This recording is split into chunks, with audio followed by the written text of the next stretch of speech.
Une fois que l'ébauche est terminée, je vais, étant donné que j'avais une pièce qui devait faire 20 mm, je vais mesurer le diamètre réalisé, puisqu'avec une surette de 0,4, le profil qui avait été dessiné était à 20 mm, mais avec une surette de 0,4, étant donné que c'est une valeur qui est donnée au rayon, je crée un donut tout autour de la pièce qui fait 0,4 mm, et donc je devais obtenir un diamètre de 20,8.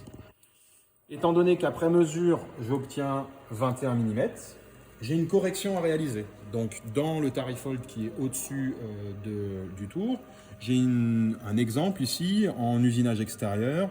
Et l'exemple qu'on traite ici, j'ai 21 mm, donc j'ai 0,2 mm en trop. Donc j'ai une correction de moins 0,2 à indiquer à la machine. Je veux un diamètre final de moins 0,2 par rapport à ce que j'ai déjà réalisé. Donc je vais aller dans l'outil ici, T. J'appuie deux fois sur T. Et en appuyant sur la touche de droite, donc c'est un carré et un rond, j'appuie sur cette touche. En surbrillance, donc en haut à droite, ça devient rouge. Et j'appuie sur X et je lui dis 0,2, alors moins 0,2. Je vais mettre 0. J'ai fait entrer, ça n'a rien fait. Je mets moins 0,2. Je fais entrer.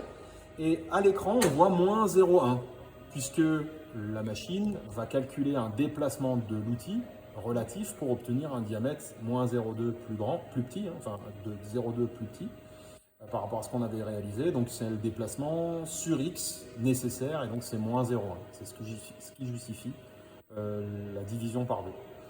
Une fois que j'ai fait ça, je vais faire SH profil et la touche de droite pour aller chercher les paramètres de finition.